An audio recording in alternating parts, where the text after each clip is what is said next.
Sir, അസാധാരണമായ ഒരു സ്ഥിതിവിശേഷമാണ് ഇന്നിവിടെ ഉളവായിരിക്കുന്നത്. കേരള ഗവൺമെന്റിലെ ധനകാര്യ നിയമവകുപ്പ് മന്ത്രിക്കെതിരെ വിജിലൻസ് ഒരു FIR രജിസ്റ്റർ ചെയ്തിരിക്കുന്നു.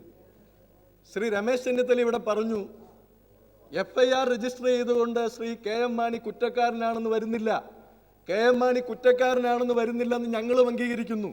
FIR രജിസ്റ്റർ ചെയ്തതിന് ശേഷമുള്ള അടുത്ത നടപടിക്രമങ്ങൾ എന്താണ് സാർ? അടുത്ത നടപടിക്രമം ഈ കുറ്റത്തെക്കുറിച്ച് അന്വേഷിക്കുക എന്നുള്ളതാണ്, ഇൻവെസ്റ്റിഗേറ്റ് ചെയ്യുക എന്നുള്ളതാണ്. ആ ഇൻവെസ്റ്റിഗേറ്റ് ചെയ്യുമ്പോൾ ഈ ധനകാര്യ നിയമവകുപ്പ് മന്ത്രി ഈ മന്ത്രി കസേരയിൽ തുടരണമോ വേണ്ടയോ എന്നുള്ളതാണ് കേരളത്തിന് മുമ്പിലുള്ള പ്രധാനപ്പെട്ട ചോദ്യം. സാർ, ഇങ്ങനെ ഒരു സ്ഥിതിവിശേഷം കേരളത്തിൽ ഇന്ന് വരെ ഉണ്ടായിട്ടില്ല. ഒരു മന്ത്രിക്കെതിരെയും കൈക്കൂലി ചോദിച്ചു, കൈക്കൂലി വാങ്ങി, കൈക്കൂലി കൊടുത്തു എന്ന് ആരും ഇന്ന് വരെ ആരോപണം ഉന്നയിച്ചിട്ടില്ല. അതിന്റെ പേരിൽ ഒരു മന്ത്രിക്കെതിരെയും FIR രജിസ്റ്റർ ചെയ്തിട്ടില്ല, ഒരു മന്ത്രിയും അന്വേഷണം നേരിടേണ്ടി വന്നിട്ടില്ല. അങ്ങനെ ഒരു അസാധാരണ സ്ഥിതിവിശേഷത്തിൽ ഈ കേരള ഗവൺമെന്റിലെ താക്കോൽ സ്ഥാനത്തിരിക്കുന്ന ശ്രീ KM മാണി മന്ത്രിയായി തുടരാൻ പാടില്ല എന്നുള്ളതാണ് ഞങ്ങൾ ആവശ്യപ്പെടുന്നത്. സാർ, ഇതിന്റെ അന്വേഷണം എങ്ങനെ മുമ്പോട്ട് കൊണ്ടുപോവുക? ഈ അന്വേഷണം മുമ്പോട്ട് കൊണ്ടുപോകണമെങ്കിൽ ശ്രീ KM മാണിയെ പോലീസ് ചോദ്യം ചെയ്യണം. ചോദ്യം ചെയ്യണമെങ്കിൽ അറസ്റ്റ് ചെയ്യണം. അറസ്റ്റ് ചെയ്ത് തൊണ്ടി മുതൽ ഈടാക്കണം. ആ തൊണ്ടി മുതൽ എന്താ സാർ? ഇവര് കൊടുത്തു എന്ന് പറയുന്ന കൈക്കൂലി. ആ കൈക്കൂലി എവിടെ പോയി? ആ കൈക്കൂലി പണം എവിടെ കൊണ്ട് ഒളിപ്പിച്ചു? ഇതെല്ലാം കണ്ടെടുക്കണമെങ്കിൽ ശ്രീ KM മാണി മന്ത്രിസ്ഥാനത്ത് തുടരാമോ സാർ? അത് ജനാധിപത്യ നീതിക്ക് നിരക്കുന്നതാണോ സാർ? ഇവിടെ ഒരു വില്ലേജ് ഓഫീസിലെ പിയൂൺ 100 രൂപ കൈക്കൂലി മേടിച്ച അയാളെ സസ്പെൻഡ് ചെയ്തും അറസ്റ്റ് ചെയ്യും. വില്ലേജ് ഓഫീസർ മേടിച്ചാൽ അയാൾ ജയിലിലാവും. സാർ, രാഹുൽ നായർ കൈക്കൂലി മേടിച്ചാൽ അയാളെ സസ്പെൻഡ് ചെയ്യും. TO സൂരജ് കൈക്കൂലി മേടിച്ചാൽ സസ്പെൻഡ് ചെയ്യും. വില്ലേജ് ഓഫീസിലെ പിയൂണിന്, TO സൂരജിന്, രാഹുൽ നായർക്ക് ഒരു നീതി, KM മാണിക്ക് മറ്റൊരു നീതി എന്ന് പറഞ്ഞാൽ ഈ നാട്ടിൽ അത് വിലപ്പോവില്ല.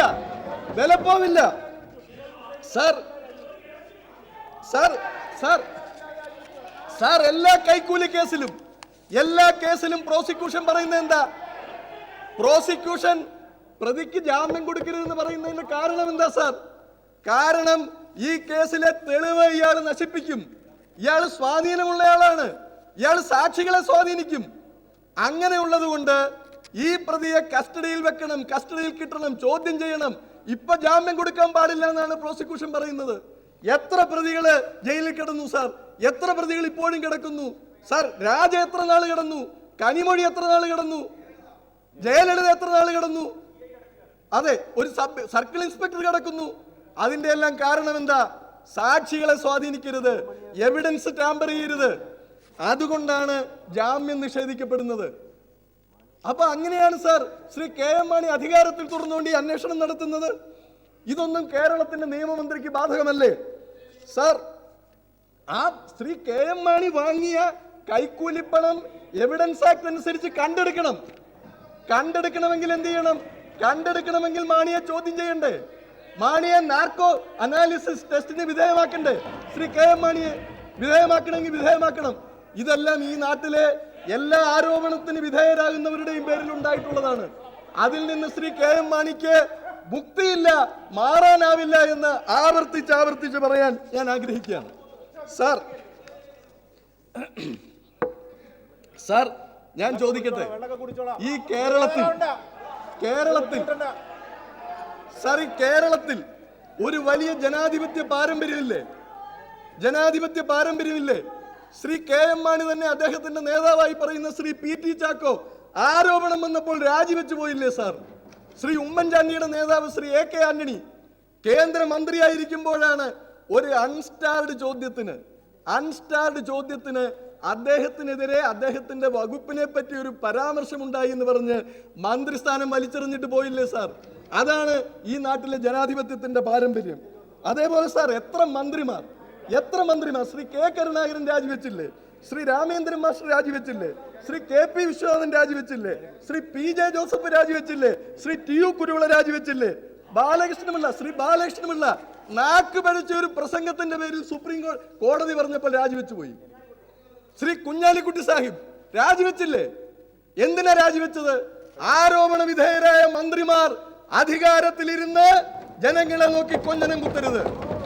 അതാണ് ജനാധിപത്യത്തിന്റെ അടിസ്ഥാന മൂല്യം. സാർ, നിയമവ്യവസ്ഥ എന്ന് പറഞ്ഞാൽ ഇതെല്ലാമാണ്. ജനാധിപത്യ വ്യവസ്ഥ എന്ന് പറഞ്ഞാൽ ഇതെല്ലാമാണ്. ഈ ജനാധിപത്യ വ്യവസ്ഥയിൽ കീഴ്വഴക്കങ്ങൾക്ക് വലിയ സ്ഥാനമുണ്ട്. കീഴ്വഴക്കം ലംഘിച്ചാരും ഇരിക്കരുത്. കീഴ്വഴക്കം പുതുതായിട്ടുണ്ടാക്കരുത്. സാർ, ഈ ഗവൺമെന്റ് നമ്മുടെ ക്രിമിനൽ ജൂറിസ്പ്രൂഡൻസിന് വലിയ ഒരു സംഭാവന നൽകിയിട്ടുണ്ട്. എന്താ അത്? മന്ത്രിമാർക്കെതിരെ ആരോപണം വരിക, അപ്പോൾ അവർ പറയും ഞങ്ങൾ അന്വേഷിക്കും, ഞങ്ങൾ കുറ്റക്കാരല്ല, പക്ഷേ ഞങ്ങൾ അന്വേഷിക്കും. നിയമം നിയമത്തിന്റെ വഴിക്ക് പോകും. ഇവിടെ നിയമം ആരുടെ വഴിക്കാ പോകുന്നത്? നിയമം മുഖ്യമന്ത്രിയുടെ വഴിക്ക് പോകും. നിയമം ശ്രീ കെ എം മാണിയുടെ വഴിക്ക് പോകും. സാർ, കുറ്റാരോപണ വിധേയരായവർ അവരുടെ കീഴിലുള്ള പോലീസ് ഉദ്യോഗസ്ഥന്മാരെ വെച്ച് അന്വേഷിക്കുക, അവരെ കുറ്റവിമുക്തരാക്കുക. സാർ, ജനാധിപത്യ സംവിധാനം നിലനിൽക്കുന്ന ഏതെങ്കിലും ഒരു രാജ്യത്ത് ഇത് കേട്ടുകേൾവിയുണ്ടോ? ക്രിമിനൽ ജൂറിസ്പ്രൂഡൻസിന് ഉമ്മൻചാണ്ടി ഗവൺമെന്റിന്റെ ഏറ്റവും വലിയ സംഭാവനയാണിത്. കീഴിലുള്ള പോലീസ് ഉദ്യോഗസ്ഥന്മാരെ കൊണ്ട് അന്വേഷിപ്പിക്കുക. ഞങ്ങൾ ഏത് അന്വേഷണവും നേരിടാൻ തയ്യാറ്. ഞങ്ങളിതേ അന്വേഷിക്കുന്നു. ആരെ അന്വേഷിക്കുന്നത്? ഇവര് പറഞ്ഞാൽ കേൾക്കുന്ന, ഇവരെ കണ്ട മുട്ടുപിറയ്ക്കുന്ന, ഇവർക്കെതിരായി ഒരു വരി പോലും എഴുതാൻ തയ്യാറില്ലാത്ത പോലീസ് ഉദ്യോഗസ്ഥന്മാരെ കൊണ്ട് അന്വേഷിപ്പിക്കുകയും കുറ്റവിമുക്തരാക്കുകയും ചെയ്യുക. അങ്ങനെയാണല്ലോ കോടതി ചില കേസിൽ പറഞ്ഞത് അത് കയ്യിലിരിക്കട്ടെ, വീണ്ടും അന്വേഷിക്കാൻ പറഞ്ഞത്, അങ്ങനെ പിൻവലിക്കാൻ പറ്റില്ലെന്ന് പറഞ്ഞത്. ഈ കേസിന്റെ ഗതിയും അതാണ് എന്നാണ് ശ്രീ രമേശ് ചെന്നിത്തല ഇവിടെ മുൻകൂട്ടി പറഞ്ഞത്. ആദ്യം തന്നെ പറഞ്ഞല്ലോ. മുഖ്യമന്ത്രി ആരോപണം വന്ന ഉടനെ പറയുന്നു ശ്രീ കെ എം മാണി കുറ്റക്കാരനല്ല, രാജിവെക്കേണ്ട കാര്യമില്ല. ശ്രീ രമേശ് ചെന്നിത്തല പറയുന്നു മാണി സാർ കുറ്റം ചെയ്തിട്ടില്ല. എങ്ങനെയാ ഇവർക്കറിയുന്നത്? ശ്രീ കെ എം മാണി കുറ്റം ചെയ്തിട്ടില്ലെന്ന് ഇവരെങ്ങനെയാ മനസ്സിലാക്കുന്നത്?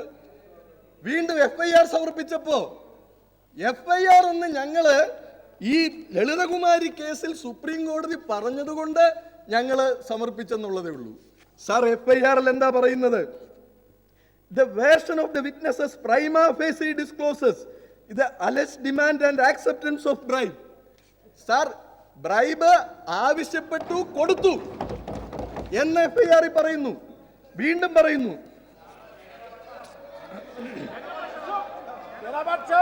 another, സാർ ഞാൻ മുഴുവൻ വായിക്കുന്നില്ല. Yet another relevant witness deposed that. ഞാൻ മടങ്ങുന്നില്ല. ഇല്ല, അങ്ങയുടെ കയ്യിലുള്ള FIR തന്നെ എൻ്റെ കയ്യിലും. അങ്ങയുടെ കയ്യിലുള്ള FIR തന്നെ ഞാൻ പറയട്ടെ. ഞാൻ പറഞ്ഞിട്ട് പറയാം.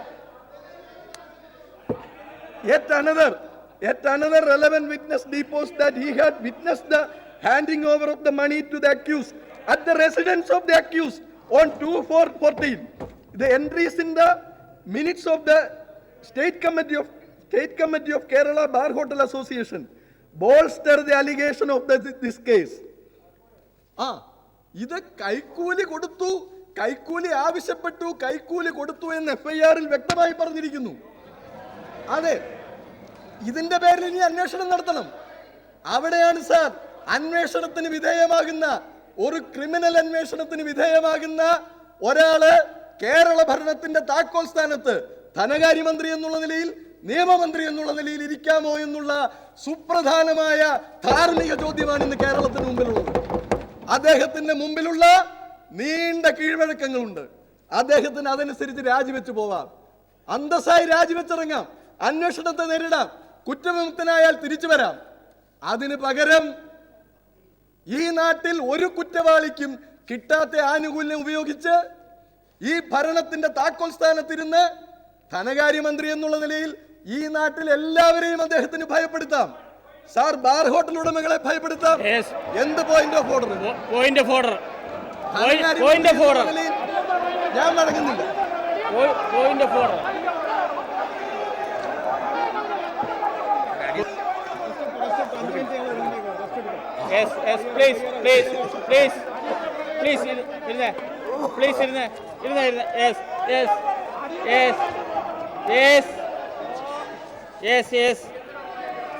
സുരേഷ് കുറുപ്പ് സാർ, ഈ ബാർ ഹോട്ടൽ ഉടമകളെല്ലാം കച്ചവടക്കാരാണ്, പലതരം ബിസിനസ് ഉള്ളവരാണ്. അവരെയൊക്കെ ധനകാര്യമന്ത്രിയെ ഭയപ്പെട്ട് കഴിയുന്നവരാണ്.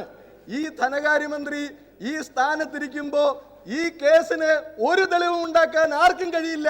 ഈ വിജിലൻസ് അന്വേഷണം നിഷ്ഫലമായി പോകും എന്നുള്ളത് കൊണ്ടാണ് രാജിവെക്കണം ഞങ്ങൾ പറയുന്നത്. സാർ, നിയമം നടപ്പായാൽ മാത്രം പോരാ. സാർ, 10 മിനിറ്റായി.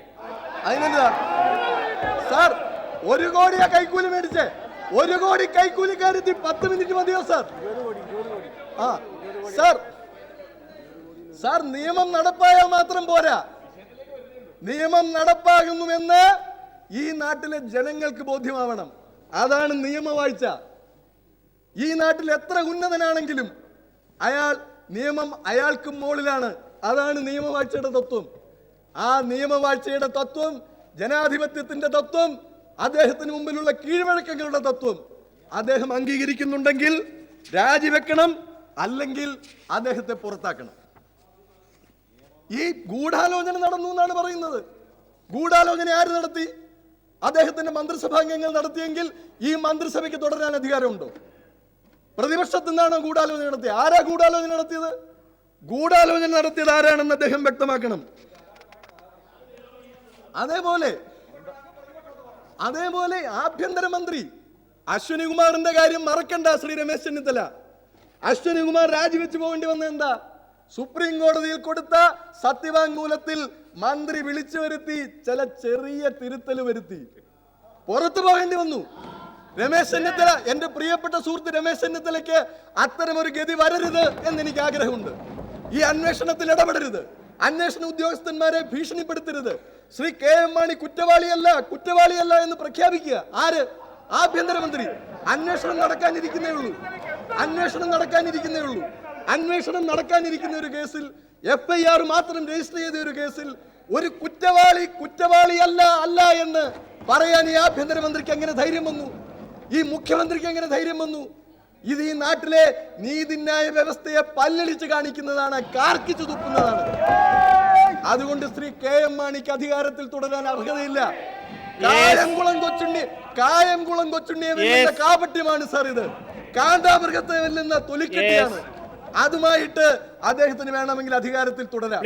അല്ലെങ്കിൽ അദ്ദേഹത്തിന്റെ നേതാവ് PT ചാക്കോയുടെ മാർഗം പിന്തുടർന്ന് അന്തസ്സായി അധികാരമൊഴിഞ്ഞ് എൻക്വയറി നേരിടാം. സാർ, ഈ വിഷയത്തിൽ ഈ സഭ നിർത്തിവെച്ച് അടിയന്തരമായി ചർച്ച ചെയ്യണം എന്ന് ഞാൻ അഭ്യർത്ഥിക്കുന്നു.